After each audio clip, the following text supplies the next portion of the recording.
Jeff, thanks for joining us. It seems like one of the big themes coming out over the course of this year has been private equity has been tacking on record amounts of capital with which to do deals, but it kind of seems like they're always getting beaten out by strategics at the same time too. So maybe what might we see these PE firms with record amounts of dry powder do in 2015?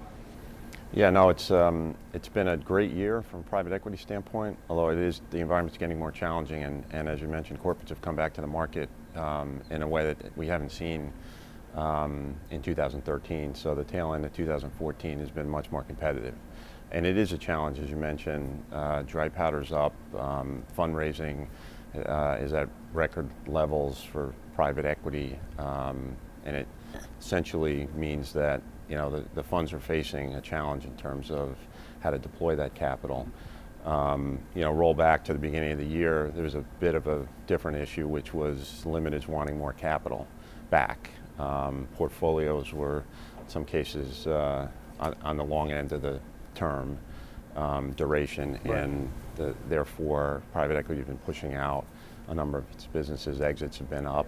That return of capital has then sort of recycled into new fundraising commitments, and as a result, private equity funds are searching the globe in many cases for opportunities to put capital to work. The good news is they've been relatively successful, even with the increased corporate activity. Right. So I think the hope is in 2015 that there's even more deals in terms of a volume perspective, and there'll be enough room for private equity to continue to play and won't be edged out in these situations by corporates. The other thing to keep in mind is with the credit the way it is and the availability of financing and relatively cheap financing, private equity can compete on a scale versus corporates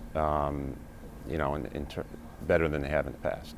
So that's a key element to the equation here in terms of private equity competing with corporate, is that cheap and readily available debt.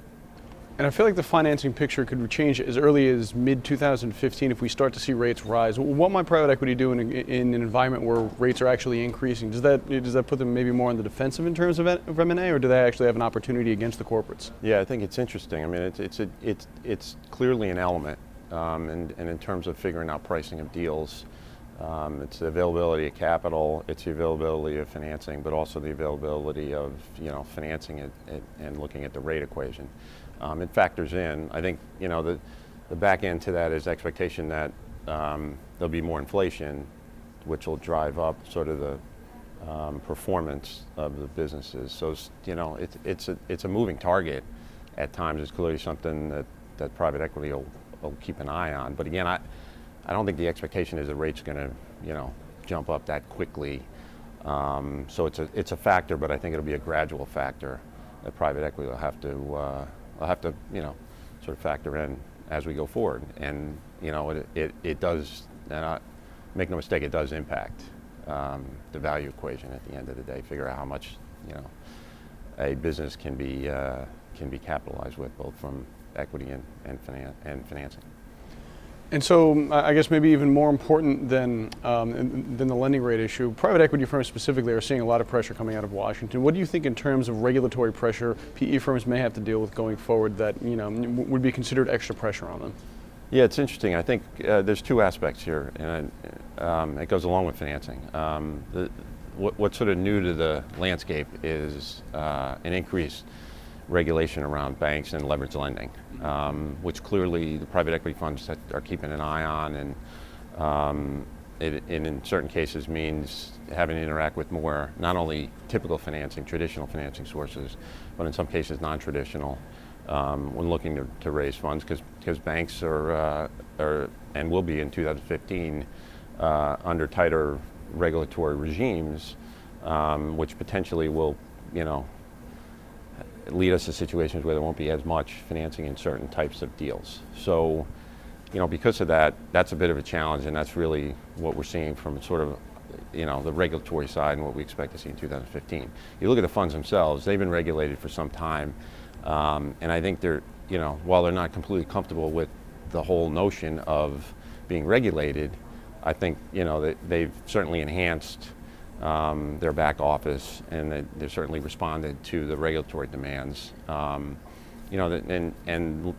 Realize that this is not going away. So the fact of the matter is, there's been increasing regulatory, there's certainly been increasing regulatory focus from the SEC, and that we expect that to continue going forward. And I think the funds are addressing that. And I think again, this is an evolution.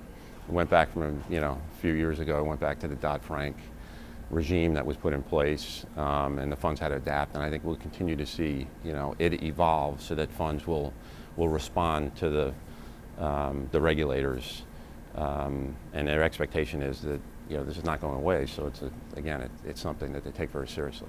All right, so it sounds like, I guess, a little bit of a mixed bag for private equity in 2014. Maybe we're going to get back to the old trend in 2015 of more of the shops actually doing spending than making exits. Jeff, thank you very much for joining us today at the Deal Economy. You're welcome. Great to be here.